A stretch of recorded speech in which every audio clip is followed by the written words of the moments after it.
Court abuse. Literally court abuse. Just trying to hold me underwater. If I don't get what I want, then I'm going to punish her again through another hearing where she's going to stress out about it all week. Contempt and adequate cause. Another temporary family law motions. The guardian ad litem. He was threatening to take me to court for custodial interference. Daddy lawyer used our own language against me in a hearing yesterday. Court abuse. Court abuse. Court abuse. Dude. I'm JeniLynn. And I'm Jen. And we're in high conflict hell. And I'm sorry if you are too. But if you know, you know. And let's make sure you're in the right place. You're in the right place if you've gone to court on 3 contempt motions and every single one of them has been dismissed. You're in the right place if thinking about court makes you really nervous. You're in the right place if this week you were threatened with 2 separate court actions by your ex-husband. Well, hopefully you're not in the right place because court abuse is the worst kind of abuse. But if you're here, welcome. Welcome to hell. We're here too, unfortunately. So if you can't tell, today we're talking about court abuse, court abuse, court abuse. Do. You like how I tried to make the worst part of this whole process sound like the most mystical thing that can happen in your life? The pot of gold at the end of the court rainbow. Yes. You really know you're in a high conflict hell when you're talking about court abuse. And are you in high conflict hell or are you just in the midst of court abuse? Well, daddy lawyer used our own language against me in a hearing yesterday. He did. And as soon as he said it, I'm like, he's a fan. I think he was looking Daddy's a fan. First, let's talk funny. about court abuse and what is going on this week. Because you have 2 hearings coming up, which we've been talking about. Contempt and adequate cause and other temporary family law motions, which include a guardian ad litem. Yes. Jen, that's your 2 hearings. I have to ask, did you keep them straight? Nope. Nope, I didn't. You know how we kept saying we can't keep them straight? Apparently, literally, we couldn't keep them straight. Poor Jen. I really messed up and I learned a lot. You didn't really mess up, but go ahead. You know what's funny? My ex-husband is mixing up his homes. He doesn't even know where he lives. Right? He's mixing up his addresses. You're mixing up the court dates. Tell everyone what happened. So this is hard to follow. You're going to have to help me. So I have one motion for contempt, which is filed 1 week. And then the next week was the 2 things that JeniLynn just mentioned. Adequate cause and a guardian ad litem. And a guardian ad litem, yes. So there's so many deadlines. If you're pro se or if you've ever been a part of this, the deadlines are hard to keep track of. I think if you have a lawyer, you're probably less privy to the timelines. You just meet with your lawyer when they know they need something from you. But there's responses that are due within 5 days. And even as a lawyer, you miss stuff sometimes. Oh, yeah. So there's a 5-day limit. There's a 3-day limit. There's a document. Deadline, not limit. Limits on the page number. Yeah. Deadlines. So there is also a document that you have to fill out so that anybody even looks at the documents that you filed. It is very convoluted. And I really have been trying not to correct your language because this is just how people talk about court. And it doesn't actually matter if it's a hearing or a trial. Right. But they are very different things. Right. And it doesn't actually matter if it's a deadline or a page limit. But they are actually very different things. And if you don't do them correctly, there's a chance that your responses will be stricken from the record and your hearing will go forward without any of your documents considered. Boo. So I mixed them up. I missed the deadline for...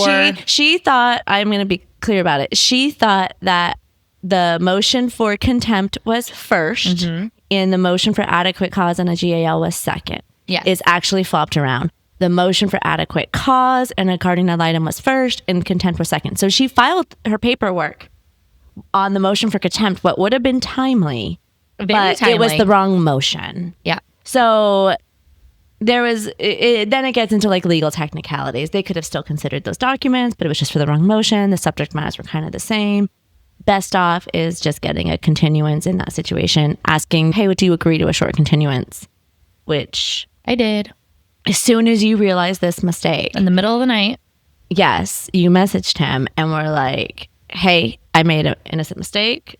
Can we move this for 5 days? And his response was, My email was the kindest email that I've sent to him so far. and it doesn't matter if it was kind or not. It was a simple request. And he said, in my words, the way I read it, absolutely the fuck not. You're fucking crazy. And that's, yeah. And he did say, I'm going need to investigate your home immediately. The children are in danger.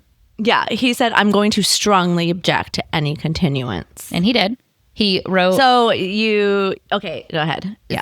So you have to file a motion to continue. So that's, Well, and honestly, a lot of pro ses don't even file the motion continue. They just request it day of. Yeah. Like, so you did all the CYA stuff you needed to. trying. So, yeah, because I knew this attorney is, and he even contested your motion filing on the continuance. It's supposed to be 3 days before the hearing, and you missed that deadline. But he was really hung up on technicalities around this stuff. He was just trying to get it thrown out. So he was requesting that all of my documents be stricken and that we just go forward with the motion. Which, Well, he couldn't request that your documents that you did file timely, but it was on the wrong motion. Right. They could consider that, but all the documents that were relevant to the adequate cause and the GAL and all of your declarations and support, those were the documents he wanted stricken. Yeah. And there's a lot. And I went over page limit on some of them. Let's talk first. What did his response say? He filed a written response to your motion. So the motion to continue. And what did it say? Do you remember? It said that I should be responsible for all attorney fees as it relates to the motion to continue. This should absolutely not happen. I missed all of these different judicial rules. He's like, mentioning this rule and this rule and this rule that I messed up. And that you are to be held to the same standard as an attorney in Not this wrong. situation. Not wrong. Also, not fair. Well, yeah, I agree. No, I'm just saying, not fair. fair. If you're in court asking for a contempt finding, and the results of that could be jail time, explain to me how you don't have the right to counsel. This is a major legal issue in the system. So, but it's not. You don't have that. Right. But you're supposed to be held to the summons filed a civil motion against you. The possible punishments based on the outcome of that hearing could be jail time, and you don't have the right to an attorney. Fucked up. Not only are the possible consequences jail time, I've been told this repeatedly. Yes, he's threatening He's told you. me every single time that he can. So now you get up there. You've misread a few things. You've interpreted. Now, mind you, people pay hundreds of thousands of dollars and years of training. This is not something you can just go get a certificate for. You can't just be a lawyer by certificate. And you're held to the same standard then as somebody with that kind of training. Yeah. That also to me is bullshit. So this is what he writes in his motion, that he's strongly contesting it, and he lists all these reasons why. Yeah. And he's also claimed in this reply, he takes every opportunity he can to request the guardian ad litem. It's like consistent. So this reply that is the response to my motion for continuance is that we need a guardian ad litem immediately. This woman is off her rocker. We need help now. These children are in danger. They're in harm's way. Okay, what does he use to support that? Do you remember what he used to support that? Oh, yeah. Let me look right here. Thin air. Yeah, nothing. He literally had Nothing. not a single incident, not a single this happened with this day with this kid. We're alarmed. This person's in danger. Nothing. Yeah. Blatant, just, we think it's dangerous. Why? Yeah. What we think she's off her rocker. Why? Show something. Show something. I would love We to. want an investigate. We think this is what he kept saying during the hearing. She needs services. What kind of services? And Dinner service? okay, and the judge. So you do get to the hearing, and the judge. The first thing she says to the other attorney is, "Why have you not been to mediation?" Daddy. She doesn't call him daddy. She calls him by his real name. Unfortunately, not a fan. Not yet. She's like, Daddy, I just want to make sure I have something right before we begin. I'm looking at their final parenting plan. It has dispute resolution listed here as mediation. And according to my records, I don't see anywhere where you guys have gone to mediation. Am I missing something, Daddy? And of course, Daddy's like, "Oh, Your Honor, no, you're not missing anything. But this woman is just so rude to me all the time. I'm trying to punish her through the court process. Yeah. And I told that he was like, have you court abuse? Because that's what I'm doing to immediately coercive control through court abuse. Unfortunately, Daddy did not admit that on the record. No, but he said, this is not a mediatable issue. All of the things that she's doing wrong are not able to be mediated, even though... Okay, wait, can I say what he did? Yeah. He immediately pointed the judge to his exhibit. He's like, please take a look at exhibit 3. And the judge is like, counsel, what exhibit on what declaration? What are you even talking about? Which I just loved. And she didn't have that tone, but I wish she did.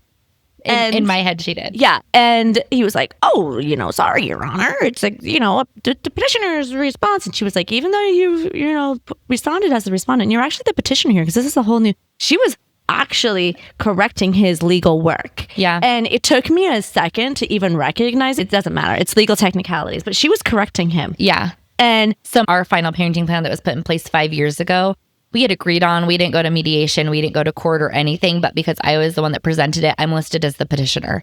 Yes, it's just very technical. But that's the funny part is that she was calling him out on some technical things that when he is over here just berating you pro se left and right. Mm-hmm. And so he points to this exhibit. Your Honor, it's this exhibit attached to this declaration. And he reads it. And in the sentence, you agreed to go to mediation. Mm-hmm. It says, I'll go to mediation under the condition that ex-husband pays for it and that you guys agreed that I'm not in contempt. Right. And he says to the judge, and Your Honor, those are not reasonable conditions for mediation. Mm-hmm. And I would also like to add that since we're talking about a final parenting plan and petitioning to modify that is not the appropriate resolution mechanism. And I also read this from him when he sent you his very first letter. And I also said to you, it was like, yeah, no matter what, your first step is going to be mediation. Well, and he agreed with this for the first 4 months. Well, he didn't really. He was requesting it based on certain conditions. And that's what was irritating to me because he kept using the phrase, we will agree to mediation. He doesn't get to use him going to mediation as leverage over you, which he has repeatedly tried to do throughout this process. So he makes this statement to the judge. It's a commissioner, which once again is technical difference. Yeah. He makes this statement to the commissioner that this is not an issue for mediation. And she said to him respectfully, I disagree. Yeah. And I was like, where's my applause? I was like, you can put it in. Yeah, I'll put it in here. Because I was like, thank you. Why are we sitting here without first seeing the inside of a mediation room? Yeah. And especially because you've said to him, we should be in mediation. Mm-hmm. Your ex-husband has said to you, I just want to be in mediation. The only person saying we shouldn't be in mediation is Daddy.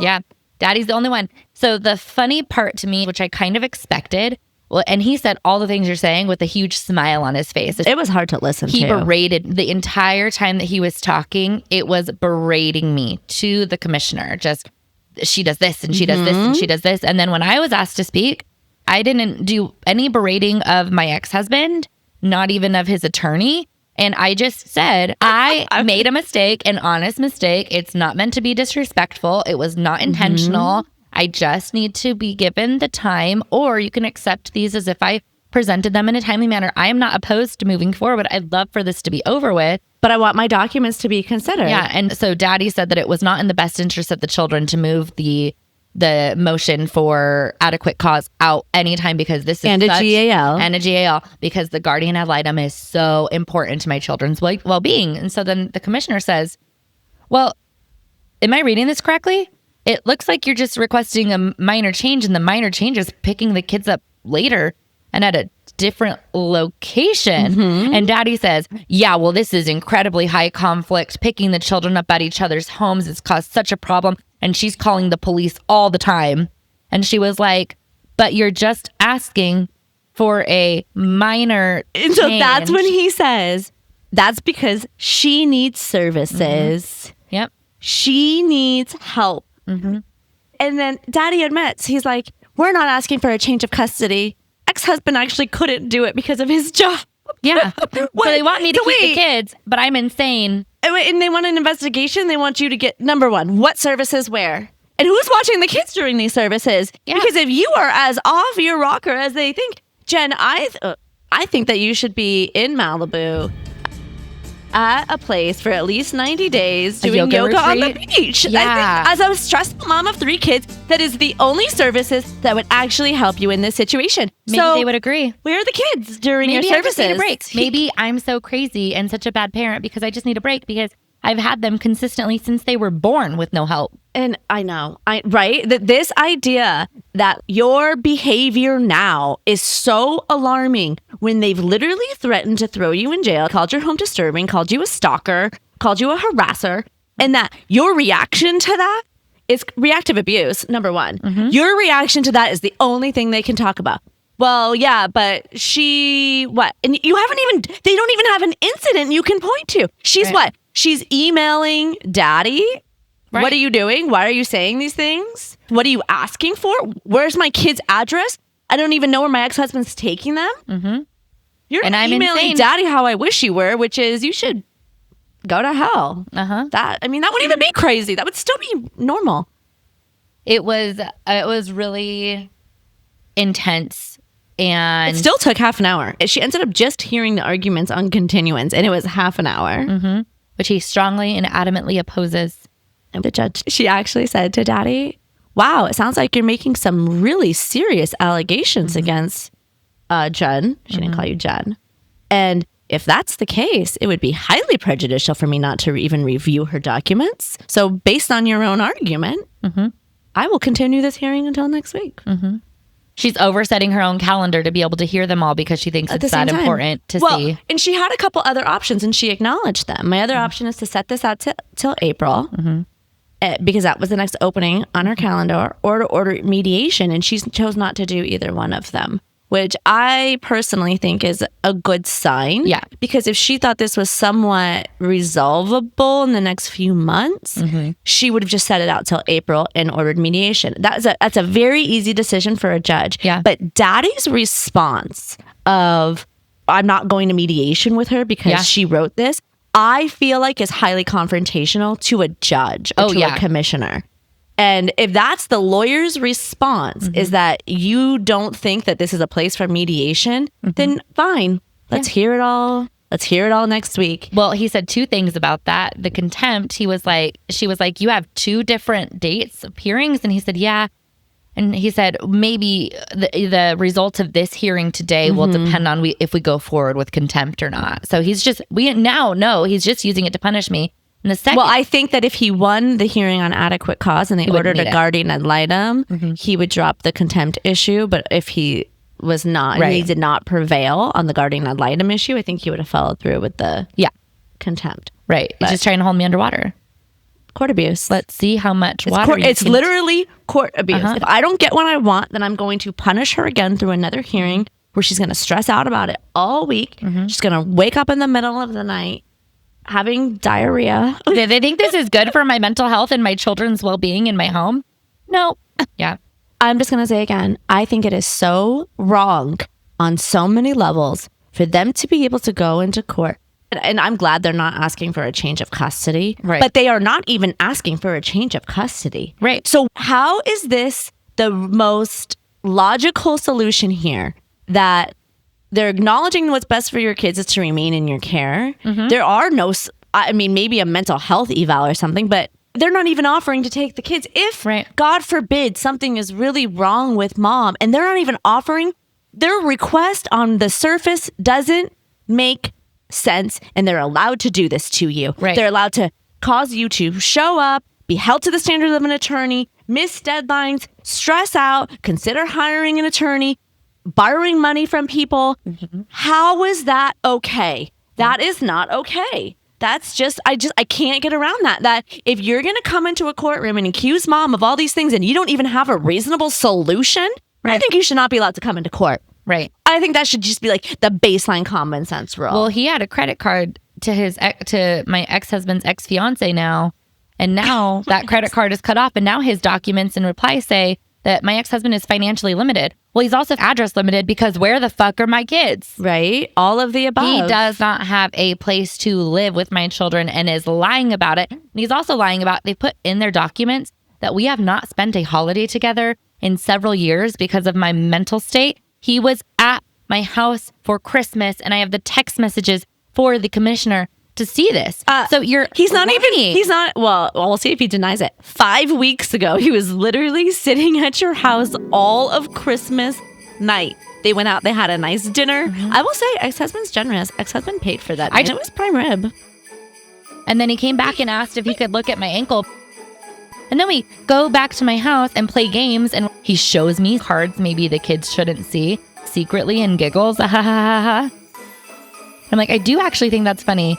I've not laughed at you this hard in fucking years. Yeah, you did say it was the best time you guys have had. It was a really fun, long and time. it wasn't like weird at all. We were like able to like jump in and engage in a very calm way. Now you're sitting up there reading a whole bunch of stuff that And just that he wasn't at my house. It's so funny, Jen, because you've been trying to say this to me for months now. You know, that he walks around talking about how great you are as a mom to everybody, and then he's doing this, and that is the part that doesn't make sense to you. And it took a while because, and I still do think he does want things to change, However, if he wants things to change, he is not doing the things day to day. Right. That would say he wants or needs things to change in order for him to be the best dad he can be, in order for you guys to do what's best for the kids. Instead, he's extremely friendly, extremely co-parenty on occasion, and then with a whiplash. Walking into my house without being invited and me just being nice about it. Well, trying to look at your titties. You're in your Titties. pajamas. Yeah. And he stayed. I just crumble in the couch under my blankets. Like, what are you doing here? Yeah, Why are but you he at my stayed. He house? came and stood inside your house 2 weeks ago and just kind of, I'm going to say, lurked around. Yeah. I think he was stalking you. Oh, I'm going to send a message. Hold on. Ooh. Let me get my keyboard. I'm going to be a keyboard warrior. Man, I was called a stalker and harasser 7 times across 3 days. 6 times by his attorney, and then once by your him. child. Oh, and then 8 times. Once by my child. How many times by me? Because I called you a stalker 17 times the next day. I can't count that high. We get my point number 1, point number 2. I can't usually get that high. Yeah, this whole stalking number is way beyond our limited comprehension. Well, so then it's funny because at work, I do a lot of writing that is absorbed by my entire organization, pretty large organization. So I'm doing high level writing regularly.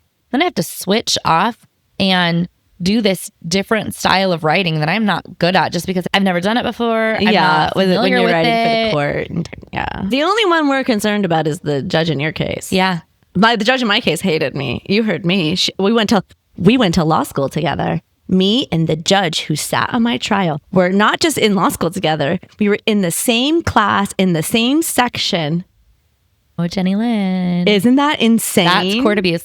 You should talk about what happened. That is court abuse. Yeah. And on top of But it, she didn't recuse herself. yeah, and I also didn't file a motion for that specifically, but I did file a judicial complaint, and she caught wind of it. And however that happens, it shouldn't matter when you have knowledge of a judicial complaint against you. And I filed the judicial complaint because she used the F word during my hearing. That would be fuck. Yeah. She said, I've seen a lot of fucked up things parents do, and I don't want this to turn into one of them. Talking about my case, me, my kids. I was like, am I in a bar or I am in a courtroom? Yeah. You were in a bar. Yeah. Clearly. Yeah.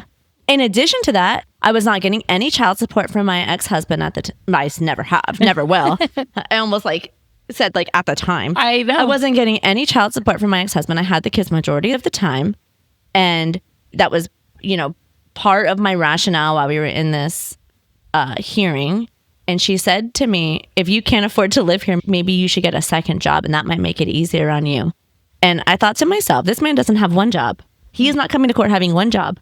I have majority custody of the kids. He is not supporting me whatsoever. And your answer to me, single mom, who we all know you can say whatever you want about, once you get into court, everything's equal. I make 78 cents on every man's dollar, let alone a man who's 11 years older than me. Yeah. So then you can get a second job and then pay $35 an hour for childcare. And then she told me if I wasn't happy with the school districts where I live, which is in Seattle, that there are other school districts around this area that are way closer than where I was requesting a move. And they included Kirkland, Bellevue, Bainbridge Island. Look up median housing prices in these areas. Over $1 million. And he wouldn't let you leave. It still wouldn't You have work. to request- But the fact that was her suggestion to me, that I get a second job and I move to Bellevue, the class difference here. But let me just be clear.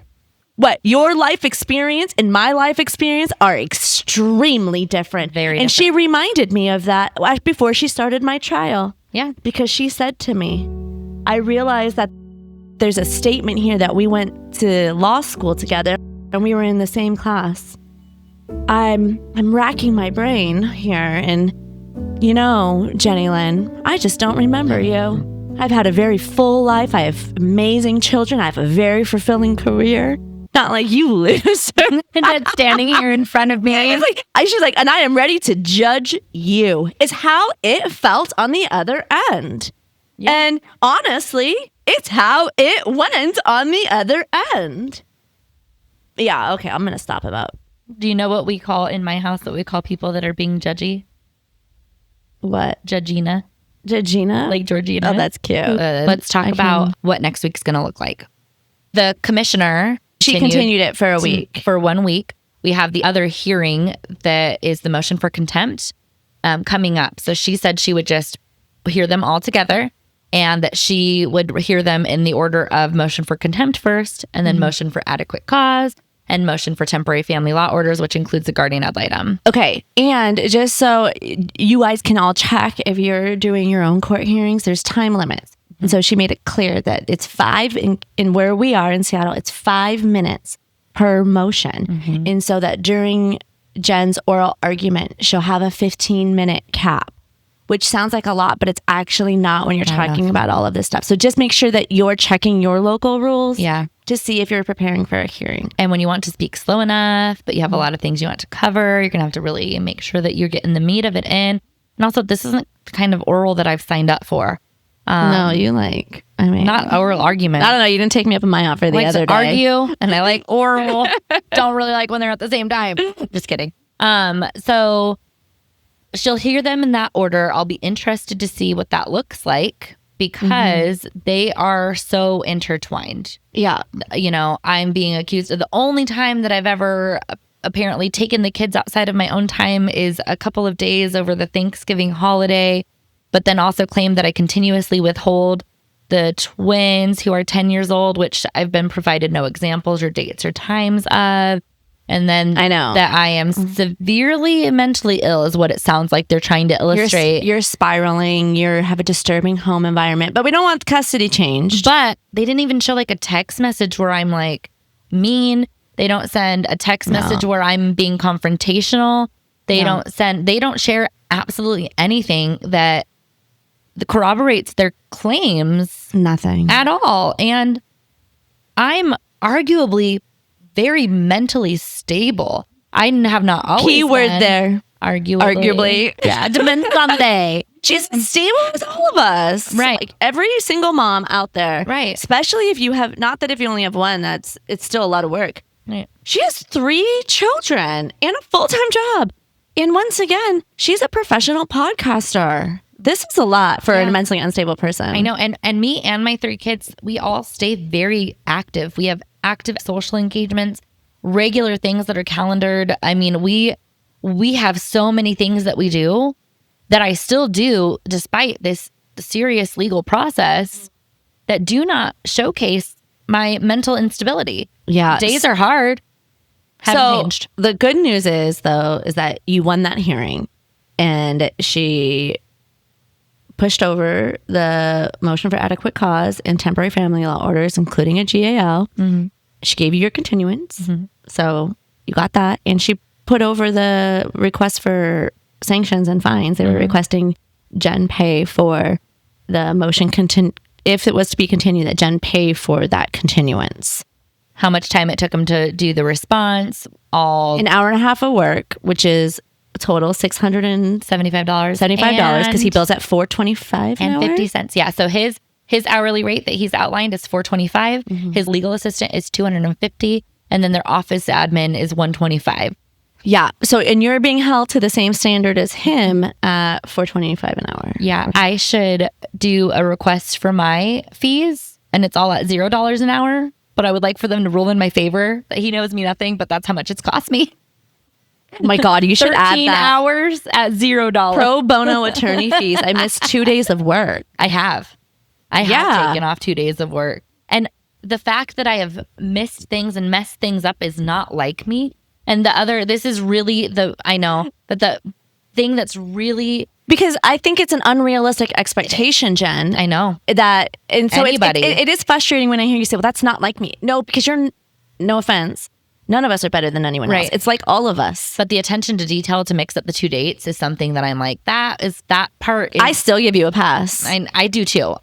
There's still no part of me that thinks to myself, you should have caught that. I still am like, no, that is a common mistake. It is. So it has quit to be. beating yourself That's up. why there's processes in place to request motions for continuance. If not, there would be no reason. And most lawyers on the other end would just agree to the continuance. But he can't, because that doesn't showcase that I'm so crazy my kids are in danger today, even though my ex-husband won't see them for another 2 weeks. So this is going to be hard to follow, so stick with me, because it is a very confusing thing. So the court, if you haven't been through this, or if you've hired a lawyer and you haven't had to do this yourself, so you submit all of your documentation, but then in order to have the judge or the commissioner review this, you have to fill out a document that says, this is what I want you to look at. It's called working papers. So that's okay. That's fine. It's not difficult. It's not a challenge. But if you don't know that, you don't know that. And it's not like there's a pop-up that says, make sure that you submit this to the judge. And if you don't submit that to the judge doesn't read anything. So it's just an oral argument. It's the only place honestly, a lot of times the judge won't even hear your oral argument on those topics. The judge will say, it's part of the local rules. You didn't respond. I don't have the paperwork in front of me. Yeah, you agree by omission. You agree to everything they've said. So even if you filed all the paperwork timely, if you didn't do the working papers right. Yeah. So it gets worse. So I fill this out. There's like one document that's very clear that says submit working papers. So I click on it because that's what I need to do. Go fill it out. I pay the money to do it electronically because it's the middle of the night, because that's when I realized I made a mistake. Right. Pay for it. And the next day, I have to call somebody that works in the office that does this electronic filing. In the court office. In the court office that does the electronic filing. So they don't work with the judges. They don't work with the bailiffs. They don't work with lawyers. They don't work with any of these people. They just kind of get the information that's retrieved electronically, and then they send it to the right place. Did you call the court facilitator? No, because you can't. Who did you call then? What was the name of the person? Let's give the name of the person. eScript. The eScript office at the King County Courthouse. Oh, okay. So there's a specific office now designated just for how to electronically file. Yep. Okay, keep going. So they receive and then they send to the right judge or the right person. So I call him. So then he was like, well, this isn't being seen by the judge. I'm like, but we have an assigned judge on the case. And he was like, no, this is being heard on the family law motions calendar. And to me, it didn't make any sense. Who's going to hear it? I don't think a calendar can sit and listen to me and make a judgment on a hearing. So I'm very confused. And so he's like, you entered it to the judge that is assigned to your case, but that's not the judge that's hearing your case. The hearing is being heard by whoever is scheduled on the family law motions calendar that day. So you have to submit the documents instead to the judge to the family law motions calendar. Which is not under the actual button on their website. None of it. So the commissioner's documents go to a different button that just says family law case. Yes. And these people in this office are just supposed to send the documents to the judge that you list on there. Yeah, they don't question your documents. So he had sent my original set of documents to the judge that I had listed, which is the judge that's assigned to my case, which is not the commissioner that heard my case. So if this sounds confusing, it's because it is. So I had messed up several things at this point, but this one, outside of reading the website, this information is not listed anywhere. I had to happen upon it by accident, by making a mistake and calling this man in this office, who then pulled up my ex-husband's lawyer's working paper submission. Because he also didn't know where they were going to go. He was like, I'm not sure, let me help you. And see where opposing counsel filed their working papers. Now I'm just guessing, and I'm like, this is my best bet. It is very confusing. So he had to send me this long email that was convoluted in and of itself that explained where to go and where to put stuff. And the whole time, I'm shaking and upset because now the amount of steps that I have to get from different places make me feel as if I take one wrong step, it's again not going to make it to the right. It will. That's not a wrong feeling. That's actually the truth. That's how it actually works. So this motion for continuance helped because I did confirm that my late papers did make it to the right place. Yeah. So shout out Rodell in the e-script at King County Service. Hey, Rhodey. Hey, Rodell. My road dog. Yeah. I owe him a coffee. I mean, I had to come over to JeniLynn's house because I was like, I think I understand. So by the time I made it to like there's like 10 steps in this process. By the time I made it to step 8 and needed to submit it, my brain was so out of sorts that I forgot what he said. So I had to call him back, and I had to call him back with JeniLynn because I was like, I need an extra set of ears to hear this because this is why I had to request a motion for continuance. Yeah. And you do. If you're trying to navigate it yourself and you don't even have someone to bounce things off of, it is extremely difficult. But had I not mixed up the dates for the motions, my working paper submission would have still been wrong, and I would have never figured that out. Yeah. Yeah. She wouldn't have had documents in front of her to read. You know, Jen, I'm giving you an A. Yeah. Actually, if trial lawyers. If that was intentional, it would have been really slit. Maybe A-. But you know what? This is in the A territory, 100%. Yeah, you just took a trial class. Kim Kardashian, call me. I'm your teacher. Welcome to class. Kim, call us, lady. She'll get you through your next bar exam, right? I did. After I took the bar, I did work for like the bar prep for a bit. That's exciting. Reading other people's stuff. Yeah, I like to go to the bar. Whatever. Same. But also like weightlifting. We always call that the bar too. Oh, so many ways to go to the bar. The bar. So many bars in my life. Okay. So, Jen, how are you feeling after yesterday? Because it was I think it was a lot. It was intense. I don't know if you can hear by my voice and if you're watching the video on YouTube, I feel drained, but okay. I got a good night of sleep last night. I no longer have diarrhea. Now I have constipation. Okay. Fun. This is progress? Question mark. I don't know. I feel depleted, but also not bad. You did great. You did great. I just want to say, because I know that the nerves around that situation are so high. And my children. And when the judge stopped you and asked you specific questions, you answered thoughtfully and concisely. You did amazing. Thanks. You're a better lawyer than Daddy, and no one else can prove me or tell me otherwise. Not to be like haha funny or diminish the amount of work that goes into getting a degree, but I actually don't think he's good.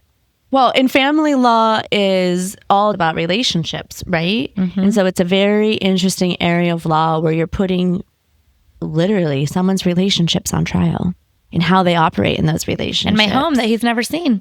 Yep. And your home, the space you create for your children, all of that is going to be put on trial in front of your law school classmate to judge. Perfect. Can't wait. Love it. And also, Jen is the worst. Jen is a terrible mom. Jen is damaging the children. She's emotionally unregulated. She's volatile. She's spiraling. She's all these things, but she should have the kids. I just actually want to pick them up 1 hour later on Fridays. They don't, their requests do not make sense. Thank God, actually, their requests don't make sense because... it helps. If they were in there asking for removal of the kids or a different, majority custody split, beside myself now just hearing them say this stuff about you, because there is something.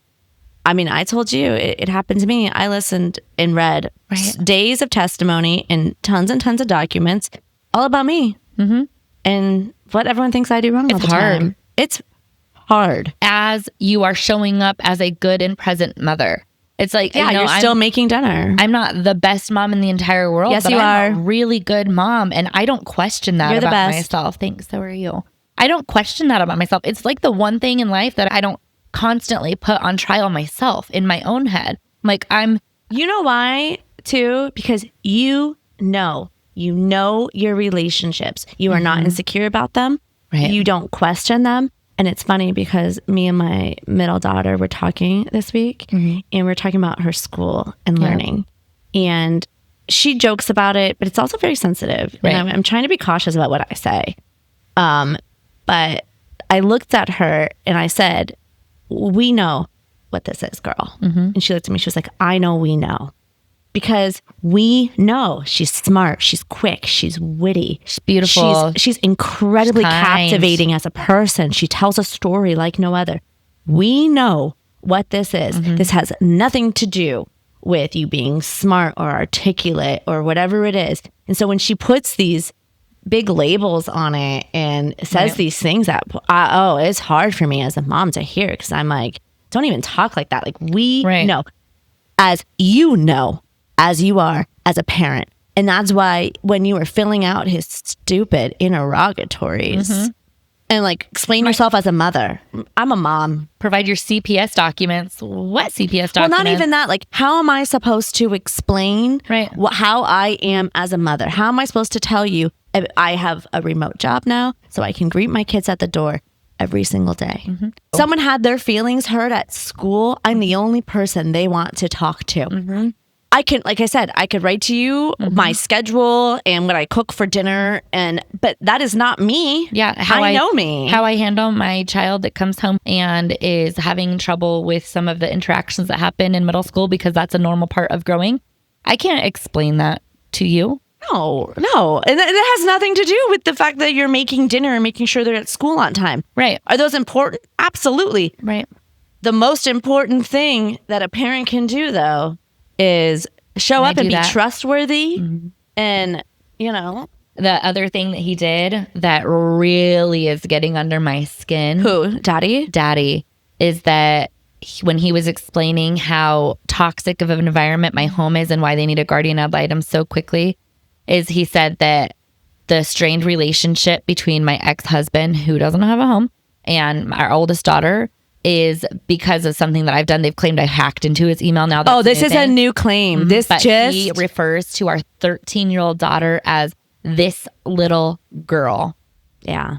And he says it as if to set the stage to show that this child is just completely unable to think or talk or speak for herself. And she is a child. She is. She is not a little girl. Like, that implies that you're, I think, 5, 6, 7 years old. And being mentally controlled. And and don't get me wrong, parents mentally control their kids through all ages. However, she's not a little girl. This poor little girl. You should see this girl. She is strong. She is articulate. She is smart. Sometimes I try to convince her of alternative thoughts that she's not thinking about. We try school, when she's talking about politics, and she is so hell-bent on her own line of thinking. I wish that I could. She's just a very strong, independent thinker. And that you are 1,000% right. That kind of categorical infantilizing is for a purpose. It's intentional. It's a strategy. And if go ahead. Well, the commissioner is a woman who probably didn't end up being a lawyer by being some repressed little 13-year-old girl that was unhopeable. He said, I think those things can go either way. Me too. But I'm like, I don't know. After hearing her talk as a woman, you might be like, I remember when I was 13 and I didn't know what I was doing. Right. Totally. I am making assumptions here. Judge Gina. I'm Judge Gina. I'm like, I don't know. Jennifer. She doesn't strike me as the type. I hope you're not. But I've also, and this is what you could be surprised. You can be surprised very easily. Next week might blow up in my face. And this is what a few other lawyers have told me lately is, they've walked into family law court and, when the judge is giving their ruling, they're listing all the facts and they're in their head agreeing, yep, that's what happened. Yeah. Oh my God, you're seeing it. And then the ruling just comes out and it's completely out of left field. And they have same understanding, different result. They have the ability to do that. It is so frustrating. Well, I'm glad you're feeling great. I don't know. I just feel like I don't know. I feel like I need to be I feel like a flat balloon that needs to be inflated. But there's no way to inflate me. I think you'll have a couple days before your next hearing when all this is heard. So you'll have some time to process. And then it's going to be Valentine's Day. And then you leave. Yeah. My life's going to be a mess. You'll survive. I'll be back. Okay. So, Jen. Yes. What's not the worst thing that's happened to you this week? Not the worst thing that's happened to me this week is filing my motions and my responses to motions in the incorrect order. Yeah, that is bad. Not the worst. That's not the worst thing that happened to you. You did good. Well, thanks. Yeah. What's not the worst thing that happened to you this week? Oh, well, I had a lot of stuff happen to me this week. And some of it is the worst thing that's happened to me. What's not the worst? So, not the worst thing that happened to me this week was at the end of the week. And I was at soccer and I was fighting back tears. And I kept playing. But everyone was going over to a friend's house afterwards. And I just went home and went to bed because I just while I was playing soccer, I received a message from my ex-husband that was very threatening, very court abusey. He was threatening to take me to court for custodial interference and listed things he's been documenting. And I'm not worried about it. I mean, you can't worry about it. You know, can't control him. This is his MO. However, I sometimes feel like when it rains, it pours. And it was pouring. My actual this weekend hell is, you know, my oldest son who's 15 and he's just giving me a run for my money. And do you have money? No, I don't have money and I'm not a good runner. I was to say, so good luck with that. Love him to death. I support him 1,000,000%. He's a wonderful kid. He's a very, very smart, articulate. He is my favorite person in this entire world. Yeah. I love being around him. He makes me laugh all the time. You know, but he also has to show up and do some things in order to make sure that, you know, he can go to college and he can do all the things he wants to do in life. And yeah, you know, it is different too, I think, as a relationship as a single mother with your kids, because some of those hard lines get blurry. Yeah. And he asked me yesterday, he was always like, you're quick to admit, Mom, that you don't do everything right. I was like, yeah, because I don't do everything right. That's just no way. There's no way. I mean, I'm trying and I love you all and I am. And he said to me though, he's like, yeah, but you always do what's best for us. And that's what I know. And I was like, oh, that's the best thing that happened to you this week. That is the best thing that happened to me this week. He had me cracking up last night. I was trying to remember right now the joke that he made that had me, God, I wish I could remember. I remember what it was. What was it? So Jenn was dying. Jenn, she does know how to cut hair very well. And I guess that was like a brief period of her life where she was like a hairdresser. I was a hairstylist. Yeah. Yep. And so she has told us before that she cut homeless people's hair. And I have been my son's resident hairdresser. As of the last few years, he's got that quintessential teenage hairstyle and it's curly, not permed. Perfect. And he was asking Jenn last night about her experience cutting homeless people's hair. Just like dead serious. Yeah, he was asking you. Yeah. He really carried out this joke well. I don't know if it was planned or not. I don't know. But he delivered A+ because he was like, so Jenn, can you tell me about like when you would cut homeless people's hair? How would it go? Where would you find these people? And like what kind of... Not in a home. You would, yeah, right? And you would just go and cut their hair? And Jenn is answering dead serious. Well, yeah, I would. And da-da-da-da. And my son looks at him and he was like, because I think I could use a homeless cut. It was funny. And then he caught both of us off guard when he said it. And we were cracking up. I was like, wait, are you firing me? You know, hairdressers take this shit personal. You can't just fire your hairdresser in front of your hairdresser. Right. You have to sneak it. Another hairdresser. Yeah, it's got to be. You have to. Be you have to make up an excuse. Like maybe you need a liver transplant, and that's why you can't see this hairdresser for the next couple months. And then when she sees you out in public and you have a haircut, you have to say that you met someone at the hospital that cuts hair and offered to do it for free. Yeah, that's how it goes with hairdressers. Oh my God, this kitchen table hair bouncing. And it's not. My mom, one of my mom's best friends, does nails. And so she goes to her to get her nails done all the time. And then my mom told me, she was like, I kind of want to go to this other place, but I don't want to tell my friend. I said, just tell her. She's going to find out somehow. She's like, I can't tell her. So she goes and gets her nails done somewhere else. And then we go on a cruise. And my mom's friend who does nails took a screenshot of one of the pictures my mom posts on Facebook and zooms in just to her nails and was like, do you have something to tell me? And I was like, I told you you have to tell her. What did your mom say? What was her response? Oh my God, I don't remember because I was too busy roasting her that I was right and she should have told her. I was like, she won't be mad if you tell her, but if she finds out and you're being sneaky, then she's going to be mad. Okay, this is the time the response comes in. There was a nail person on the boat. They offering free nails. I got it done. My mom is a liar too, but she will make it so extreme. She'll be like, I actually fell into the water and there was a mermaid there that had an acrylic set. Her and your ex-husband. Oh. Jen, this is not the time to lie. I have to just tell the truth. I don't have enough tickets for the hockey game and I don't have diarrhea and I don't have a work emergency. This is the time for truth. Honesty is the best quality. I wasn't at your house for Christmas because you're fucking crazy, ya bitch. Basically what his documents say. Can't even. Oh, what world do I live in? Pound my head against this wall behind us, but I don't want to ruin my new sign. I'd rot in hell with you. I will be rotting in hell with you. Maybe in jail. Okay, so what is this week in hell for you? Honestly, the fact you got roasted by a 15-year-old last night at dinner. Oh, that's funny. No, he was fun. He had the whole night. I was just dying. No, this week in hell for me, the thing that just keeps coming back to the top of my mind is the lawyer referring to little girl the way that he did. It's just it is because I have an issue with people infantilizing me. I was made to be far more mature than I needed to be as a child, which is not the same experience that my kid is having. Do I infantilize you? No. When I call you that I could be your mother and you could be my baby, come nurse me? Well, I don't know. You little bitch. So I think it's different. Like, this is something that could be found on the explicit places of the internet. Just want to make sure I was holding myself accountable. Okay, go. No. Keeping my side of the street clean.